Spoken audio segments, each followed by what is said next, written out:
Sejam bem-vindos à disciplina de Teoria da Computação. Na aula de hoje, iremos falar sobre as funções recursivas de Kleene, que, como dito anteriormente, é um formalismo, é um modelo computacional equivalente às máquinas de Turing. Aqui iremos falar apenas de funções que tratam sobre números. Veremos adiante na disciplina que isso não é qualquer restrição para falarmos sobre o que é possível ser computável ou não. As funções recursivas de Kleene, também chamadas de funções recursivas parciais, são funções construídas sobre três operações básicas. A primeira delas, uma função constante chamada de função zero, visto que para qualquer número que eu recebo como entrada, eu retorno um outro número que é o zero, ou seja, é o valor zero. Então, a minha função z de x, ela sempre retorna zero. Então, se eu passar 2 como argumento, ela vai retornar zero. Se eu passar 3 como argumento, ela vai retornar zero. E por aí em diante. Bem, eu também tenho uma função sucessor, que novamente recebe um número natural e retorna um outro número natural. Essa função acresce o valor passado como parâmetro de 1, então o S de x é igual a x mais 1, então S de 2 é o 3, S de 3 é 4, o S de 4 é 5 e por aí em diante. E eu tenho uma coleção de funções de projeção. Se eu passar como argumento n elementos, ou seja, a minha função tiver aridade n, ou seja, U de n, onde n é aridade, eu irei fazer a projeção escolhendo o elemento i dessa tupla que foi informada como parâmetro. Tá? Então, a U de n de i é o elemento xi da tupla x1 até xn. Exemplo, a U3, 2, se eu passar 4, 2 e 5 como parâmetros, ou seja, eu tenho uma função de aridade 3, por isso a função é U de 3, e eu quero pegar a projeção, que é o segundo elemento, ou seja, quem é o segundo elemento é o 2, então eu retorno 2. Quem é a U3, 1 dessa mesma tupla? É a primeira projeção, ou seja, o primeiro elemento, que é o 4. E quem é o 3, 3, de 4, 2, 5, é o 5. Tá? Então, na verdade, a gente diz que tem uma projeção, mas como eu disse, é uma coleção delas, porque a depender do número de argumentos que eu tenho na minha função, eu posso ter uma outra U, né? Por exemplo, se eu tivesse um U com dois elementos, passando 4 e o 0, né? E eu fizesse a primeira projeção, isso aqui retornaria quem? O 4. A U2, 2, de 4 e 0, retornaria quem? Retornaria o 0. Tá? Então, eu posso sempre escolher uma função para qualquer número finito de elementos, certo? Ou seja, uma tupla, né? E retornar a projeção dele. Tá? Então, as operações básicas nas funções recursivas de Kleene, que são definidas sobre os números naturais, são essas três. A função zero, ou seja, uma função constante, que sempre retorna o zero, independente do valor que eu passar. Uma função que acresce 1, ou seja, que soma 1. E uma função que, dada uma tupla qualquer, eu retorno a projeção dela. Certo? A projeção i nessa tupla. Bem, a partir das funções básicas, nós fazemos operações. As operações nas funções recursivas de Kleene são de três tipos. Substituição composicional, que generaliza aquele conceito que conhecemos de composição de função, ou seja, a composição funcional. As definições recursivas, ou seja, uma função recursiva é uma função que chama a si próprio, e a função de minimização, que busca em tempo finito o menor valor para qual certa condição ocorre. Então, se somarmos as três funções básicas. Com essas 3 operações, nós definimos tudo que é possível ser computável. Ou seja, tudo que a máquina de Turing faz, nós iremos fazer apenas com esse modelo que fala sobre números naturais, né? Que tem 3 operações básicas e só 3 operações de composição sobre essas operações básicas. Substituição composicional, recursão e minimização. Tá? Em geral, se a gente não assume a minimização, certo? Ou seja, se a gente toma apenas 3 funções básicas, a substituição e a recursão, a gente chama isso das funções primitivas recursivas. Tá? Ou seja, se a gente não incluir a minimização, a gente define as funções primitivas recursivas, mas sem a minimização a gente não define tudo que a máquina de Turing é capaz de definir. Vejamos em mais detalhes agora as funções de substituição e de recursão. Bem, se a gente quer combinar funções computáveis de forma que a saída de uma seja a entrada de outra, nós podemos definir, né, essa combinação da seguinte forma. Seja uma função f, que recebe como entrada um número natural e devolve um número natural. E uma função g, que também recebe um número natural e retorna um número natural. Ora, a gente pode definir uma função h, que recebe um número e devolve um número natural, a partir da composição da f e da g. Ou seja, h de x vai ser f de g de x. Ou seja, para calcular o valor de h, eu primeiro calculo o valor de g e depois, isso aqui me retorna um número, eu aplico a minha função f. E isso será a minha função h. Né? Por exemplo, se eu tomar a minha f como sendo uma função que retorna o dobro do elemento e a minha função g que retorna, né, o x mais 1, por exemplo, o sucessor, a minha função h de x, ela vai fazer o quê? Ela vai somar 1, né, ou seja, g de x com f de x, seria o quê? Seria, se a gente substituísse, né? A g de x faria o quê? Retornaria x mais 1. E a f faz o quê? Dobra esse valor, ou seja, é 2 vezes x mais 1. Tá? Então, se eu passo aqui, ó, h de 3, né? Isso aqui é quem? A f da g de 3, que é quem? G de 3, quem é? G de 3 é 3 mais 1, que é 4, ou seja, f de 4, e a f de 4 é quem? É 2 vezes 4, que é 8. Tá? Ou seja, eu consigo construir funções a partir de funções mais simples. Tá? Então, a partir de uma função f e de uma função g, eu defino uma função h. Aqui é o exemplo quando a gente tem um único argumento.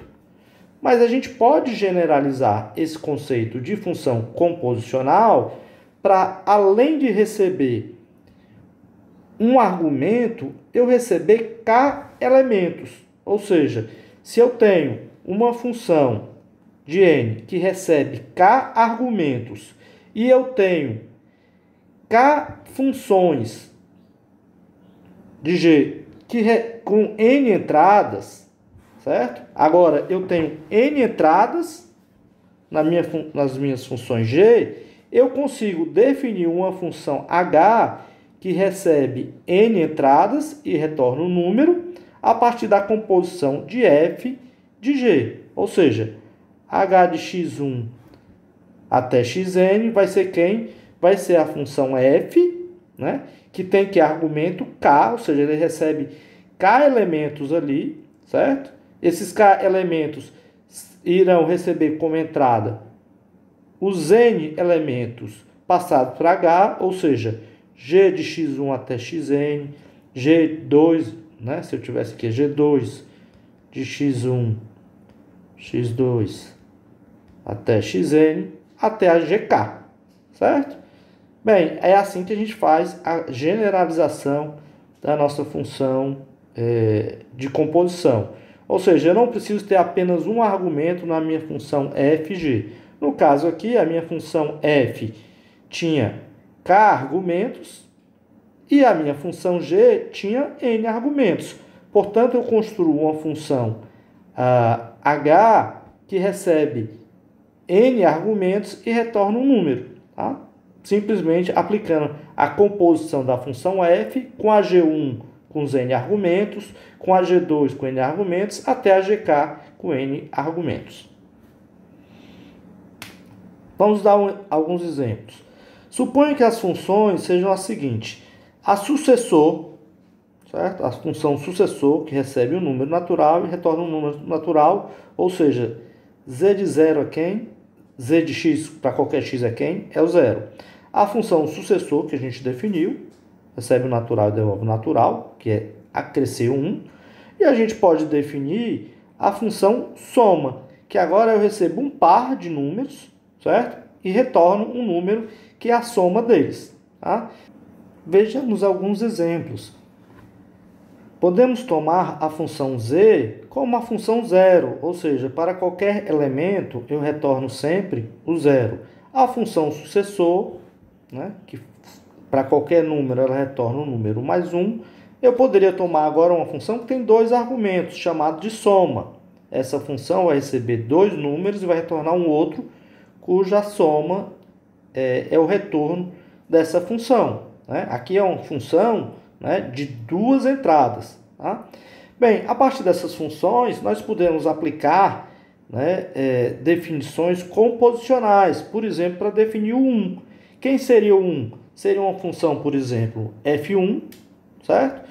Que vai ser quem? Vai ser a composição da função 0 de x, que seria o 0, e somar 1, né? Ou seja, fazer a sucessor, que é a função 1.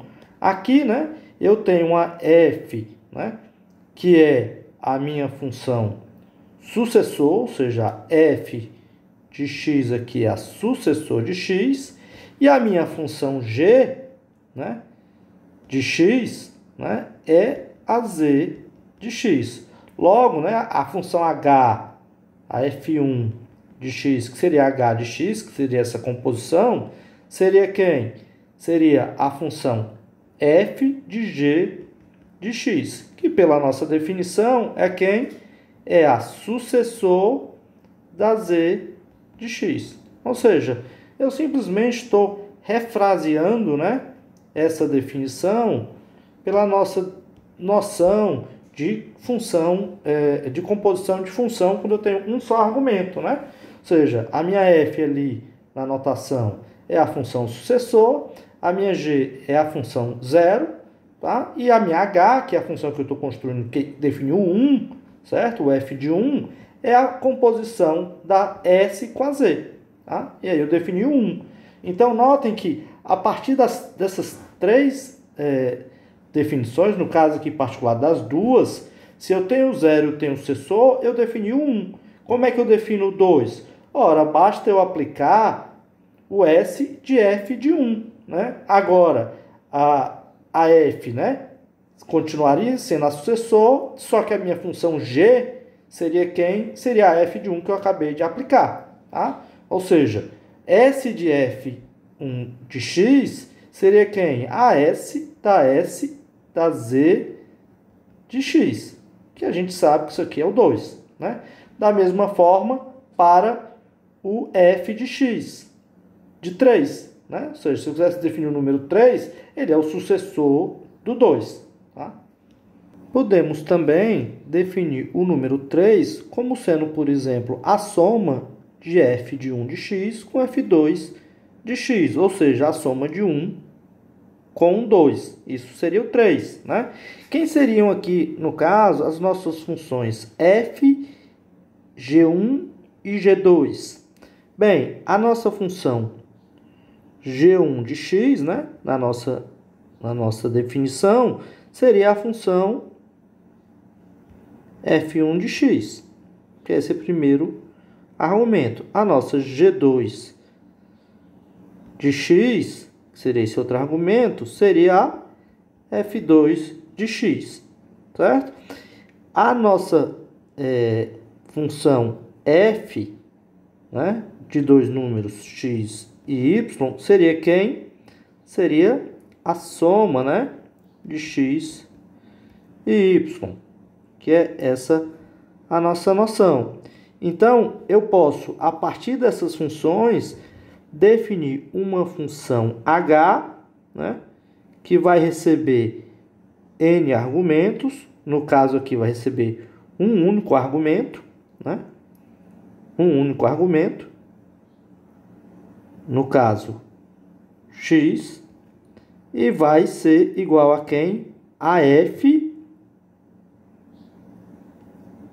de g1 com x com g2 de x, né? Ou seja, a nossa h de x é quem? É a soma, certo? É a soma de quem? De g1. Quem é g1? G1 é o nosso f1 de x. f1 de x com o g2 de x, que é o f2 de x. Ou seja, eu defini o h de x, que seria o equivalente ao f de 3 de x, né? A partir da soma de 1 com 2, tá? Então, é por isso que é importante a nossa generalização da nossa função, né? Aqui eu tinha, lembrando, né, uma função f com duas entradas, que era a soma, certo? Tinha duas funções g1, né? G1 e G2, ambos de um número natural em um número natural.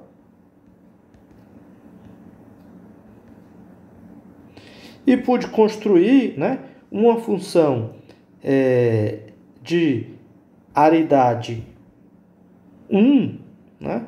Ou seja, no caso aqui o n é igual a 1, que é o mesmo da função g, certo? Mesmo usando uma função que tinha uma aridade 2, que era a soma, tá?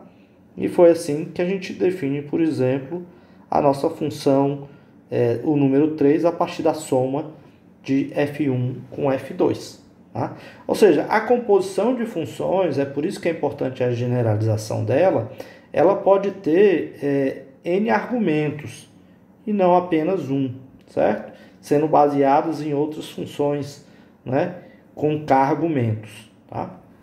Que é o caso da f, que tem k argumentos, e cada g tem que ter n argumentos, o mesmo número de argumentos da h. Outra noção importante é a noção de recursão, né? Outra operação importante. Então, suponha que eu tenho um número k constante, ou seja, a minha função sempre retorna k.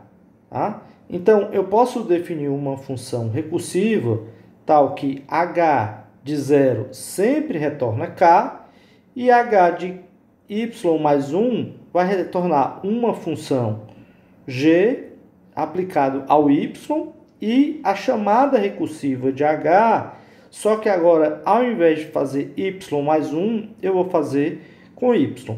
Ou seja, eu estou fazendo uma chamada recursiva. Tá?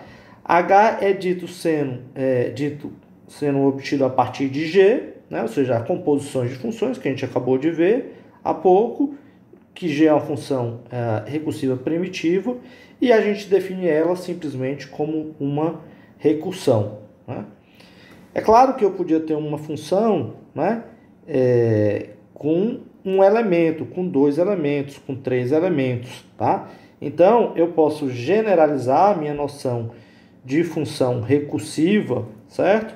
Se eu tenho uma função que recebe n argumentos, tá, e retorna um número, eu defino uma função H, certo? Que tem esses N argumentos mais um número, que é o número da recursão, que ele vai ser aplicado à minha função G, onde a função G vai ter exatamente os N argumentos mais o Y, que é o argumento que eu passo, ou seja, o N mais 1, e a chamada recursiva. Então, se eu quiser generalizar a noção de recursão, tá? Se eu passar uma função h de x1 até xn de 0, basta simplesmente chamar a minha função f de x1 até xn. h de x1 até xn com o y mais 1 é chamar uma função g que recebe a entrada x1 até xn, recebe um y, certo? E chama a função recursiva, compondo, né, essa função que agora tem n mais 2 argumentos, ou seja, o n mais 1, que é da entrada a x1 até xn e o y, e a minha chamada recursiva h de x1 até xn, agora com o y, para o caso menor. Ou seja, essa é a nossa generalização de função recursiva. Vejamos um exemplo. A gente pode definir a função soma de dois números, x, como x mais y, como sendo pegar o meu número x e somar ele a crescer 1 y vezes, ou seja, aplicar a minha função sucessor y vezes em x. Então, se eu fosse colocar numa definição matemática recursiva da soma de x com y, a soma de x com 0 é o próprio x, ou seja, se eu somar qualquer número com 0 é o próprio x. Se eu somar x com y mais 1, é fazer o quê? Somar x e y e acrescer 1. Então, eu faço a chamada recursiva com x com y e acresço 1. No nosso exemplo, somar 3 com 2 é fazer o quê? É somar 3 com 1, acrescendo 1. Somar 3 com 1 é somar 3 com 0 mais 1. Né? E aí eu permaneço com 1 que eu já tinha. Ora, quem é somar 3 com 0? Isso é o nosso caso base, que é o próprio 3. E eu somo com 2, retorno 5. Tá? Então, assim, essa é a nossa noção intuitiva na matemática. Vamos colocar ela na noção das funções recursivas de Kleene. Ou seja, agora eu vou definir a soma a partir das minhas funções primitivas recursivas básicas, usando recursão e composição de função e o zero e o sucessor. Tá? Então, se a gente fosse refrasear isso, certo? Usando a nossa noção de soma, tá? A gente pode usar as funções primitivas recursivas da seguinte forma. A soma de x com 0 vai ser uma função f de x, certo? Não é assim que a gente define nossa função f? Eu tenho um argumento, a função f. Qual seria essa função? É a função que retorna o próprio x, ou seja, é a projeção 1 de x. Seria a identidade, né? Ou seja, eu vou passar um x somado com 0, essa vai ser a função que retorna o próprio 0. Quem é a soma de x com y mais 1? No nosso esquema de definição, isso é uma função g, que recebe o x, o y e a soma de x e y. Ora, quem seria essa minha função g? Seria a função que faz o sucessor, porque eu acresço 1, né? Eu acresço 1, a quem? A chamada recursiva da soma de x com y. Ou seja, eu tenho que passar agora na minha função g 3 argumentos, né? x1, x2, x3. Então, quem seria ela? Seria a sucessor da projeção 3, 3 de x com y com a soma de x e y, né? Que isso aqui, no caso, seria quem? O sucessor, a projeção 3, 3 de x e y soma x e y, é quem? É sucessor da soma de x e y. Certo? Então, essa seria a nossa noção. Notem que aqui eu usei a nossa função projeção, 1 para definir o caso base da nossa recursão, definir a nossa soma no caso recursivo, né, com uma composição de função da função S, que já estava definida, a função projeção, que já estava definida, e a chamada recursiva de soma de x. Tá? A função soma foi definida em função das operações básicas, quais sejam a projeção 1, a projeção 3 e a função sucessor. Aplicada a elas, definimos uma função recursiva, soma, sobre o y, que usou a composição de funções. Então, vejam que uma vez definido apenas a função sucessor, a projeção U11, U33, mais a composição de funções, mais a recursividade, nós somos capazes de definir a soma. Vamos ver como aplicar a nossa definição recursiva em 3 e 2, ou seja, vamos calcular a soma de 3 com 2. Ora, 3 com 2 é 1 mais 1, né? Então, a segundo componente, que é onde eu estou fazendo a recursão, não é 0, portanto, não é o caso base. Então, a soma de 3 com 2 é quem?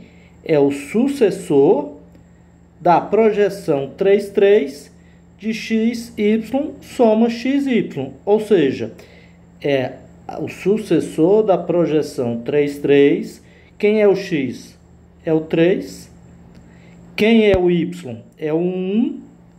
Da soma de 3, que é o x, né, com o y, que é o 1. Então, a soma 3,2 é igual ao sucessor da projeção 3 da tripla 3,1, soma 3,1. Ora, a projeção 3 é pegar o terceiro elemento. Então, isso aqui é igual a quem? Ao sucessor da soma 3 com 1, certo? E agora, de novo, a gente aplica a nossa definição recursiva. Quem é 1? É 1 mais 0, né? Ou seja, nós ainda estamos no caso recursivo. Então, quem é a soma de 3 com 1? É o sucessor da projeção 3 com 3 com 0 e a soma de 3, 0. E eu permaneço com o sucessor que eu tinha anterior. Então, é o sucessor do sucessor da projeção 3, 0, que soma 3, 0. Bem, aí de novo, quem é a projeção 3 é simplesmente escolher o terceiro elemento da minha tupla. Ou seja, a projeção 3 é a soma de 3 com o 0. Aí agora sim, o 3 com 0 é o nosso caso base, né? Ou seja, é a soma de x com 0. E quem é a soma de x com 0 é simplesmente fazer a projeção 1 com x, ou seja, é retornar o próprio x. Isso é quem? O 1 de 3 é quem? É o 3. Então, quem que eu tenho? O sucessor do 3, né? Que é igual a 3 mais 1, que é o 5.